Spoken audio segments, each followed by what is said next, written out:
ପୂର୍ବପୁରୁଷ ମାନେ କହି ଯାଇଥିବା କିଛି ଗୁରୁତ୍ୱପୂର୍ଣ୍ଣ ଟିପ୍ସ। ନମ୍ବର 1, ବିଛଣା ପାଖରେ ଔଷଧ ରଖନ୍ତୁ ନାହିଁ, ନଚେତ୍ ଔଷଧ ଗୁଡ଼ିକ ଆପଣଙ୍କୁ ଜୀବନ ସାରା ଛାଡ଼ିବ ନାହିଁ।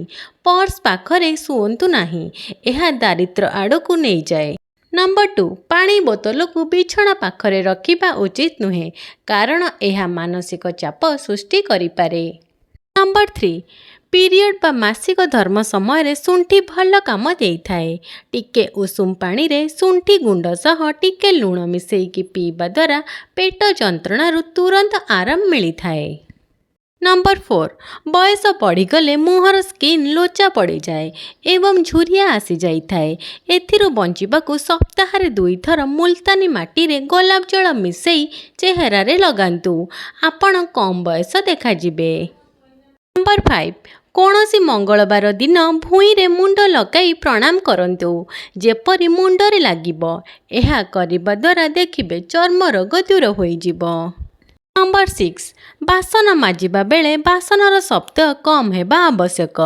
ନାରୀମାନଙ୍କ ହାତରେ ପିନ୍ଧିଥିବା ଚୁଡ଼ିର ଶବ୍ଦ କମ୍ ହେବା ଆବଶ୍ୟକ। ଏହା କରିବା ଦ୍ୱାରା ଘରର ମଙ୍ଗଳ ହୋଇଥାଏ। ନମ୍ବର 7, ଅଳ୍ପ ଲେମ୍ବୁ ରସ ସହିତ ଗୋଲାପ ଜଳ ମିଶାଇ ପ୍ରତ୍ୟେକ ଦିନ ସକାଳ ଏବଂ ସନ୍ଧ୍ୟାରେ ପାଟି କୁଳୁକୁଳୁ କରିବା ଦ୍ୱାରା ପାଟିର ଦୁର୍ଗନ୍ଧ ରୋଗରୁ ମୁକ୍ତି ମିଳିଥାଏ।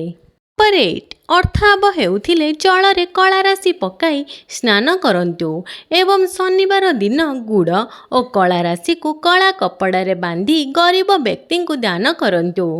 ନମ୍ବର 9, ମହିଳାମାନଙ୍କର ମୁହଁରେ ହୋଇଥିବା ଚୁଟିକୁ ହଟାଇବା ପାଇଁ ଅଳ୍ପ କ୍ଷୀରରେ ଚିନି ମିଶାଇ ଫୁଟାନ୍ତୁ ଏବଂ ଥଣ୍ଡା ହେବା ପରେ ସେଥିରେ କଫି ପାଉଡର ମିଶାଇ ନିଶ ହୋଇଥିବା ସ୍ଥାନରେ ଲଗାଇଲେ ମୁହଁର ସବୁ କେଶ ହଟିଯାଇଥାଏ।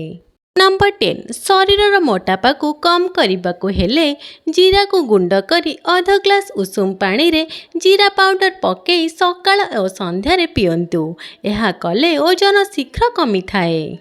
ନମ୍ବର 11, ଯଦି ହାତରେ ପାଣି ଯାଦୁ ହୋଇଥାଏ ତେବେ ଆପଣ ଲିମ୍ବପତ୍ର ରସରେ ଖଇର ଘୋରି ଲଗାଇବା ଦ୍ୱାରା ହାତରେ ଯାଦୁ ଭଲ ହୋଇଯାଇଥାଏ।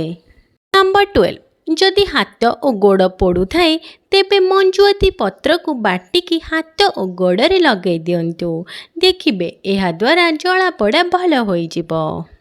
ନମ୍ବର 13, ଯଦି ଆପଣଙ୍କର ରକ୍ତହୀନତା ରହିଛି ତେବେ ଆପଣ ପ୍ରତିଦିନ ଗୋଟେ ସେଓ ଓ ଗୋଟେ ଡାଳିମ୍ବ ନିହାତି ଭାବରେ ସେବନ କରିବା ଉଚିତ।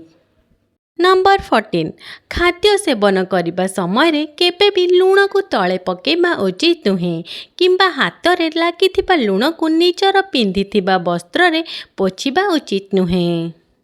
ନମ୍ବର 15, ଶନିବାର ଦିନ କଳା କୁକୁରକୁ ରୁଟିରେ ସୋରିଷ ତେଲ ମାରି ଖୁଆଇଲେ ଧନ ଲାଭରେ ଆସୁଥିବା ବାଧାବିଘ୍ନ ସବୁ ଦୂର ହୋଇଯିବ।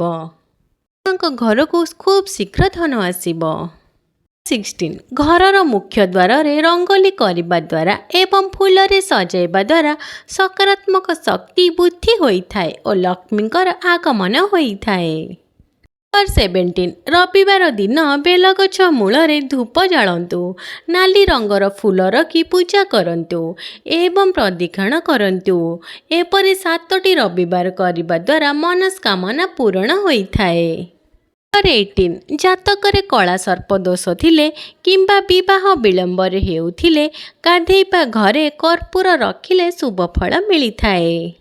ନମ୍ବର 19, ଯଦି ଓଠ କଳା ପଡ଼ିଯାଏ ତାହେଲେ ଶୋଇବା ପୂର୍ବରୁ ଓଠରେ ଦହି ମାଲିସ କରି କିଛି ସମୟ ପରେ ଧୋଇକି ଶୁଅନ୍ତୁ, ଏହା ଦ୍ୱାରା ଓଠ ଲାଲ ଏବଂ ସୁନ୍ଦର ହୋଇଥାଏ। ନମ୍ବର 20, ଅଧିକ ଚୁଟି ଉପୁଡ଼ି ଯାଉଥିଲେ ଲିମ୍ବ ପତ୍ର, ମନ୍ଦାର ପତ୍ର, ମେଥି ଏବଂ ନଡ଼ିଆ ତେଲକୁ ଭଲ ଭାବରେ ପେଷ୍ଟ କରି ଲଗାଇ କିଛି ସମୟ ପାଇଁ ରଖିକି ମୁଣ୍ଡ ଧୋଇ ଦିଅନ୍ତୁ, ଏହା କଲେ ଚୁଟି ଉପୁଡ଼ି ନଥାଏ। ଯଦି ଆପଣମାନଙ୍କୁ ଆମ ଭିଡ଼ିଓଟି ଭଲ ଲାଗୁଥାଏ ତାହେଲେ ଲାଇକ୍, କମେଣ୍ଟ ଆଉ ସେୟାର କରିବାକୁ ଜମା ବି ଭୁଲିବେନି। ଆଉ ଯଦି ଆପଣମାନେ ଆମ ଚ୍ୟାନେଲକୁ ନୂଆ କରି ଆସିଛନ୍ତି ତାହେଲେ ଗୋଟେ ସବସ୍କ୍ରାଇବ୍ ନିହାତି କରିଦେବେ। କମେଣ୍ଟ ବକ୍ସରେ ଜୟ ମା ଲକ୍ଷ୍ମୀ ଲେଖିଦିଅନ୍ତୁ। ମା ଲକ୍ଷ୍ମୀ ଆପଣଙ୍କର ସବୁ ଦୁଃଖ ଦୂର କରିବେ।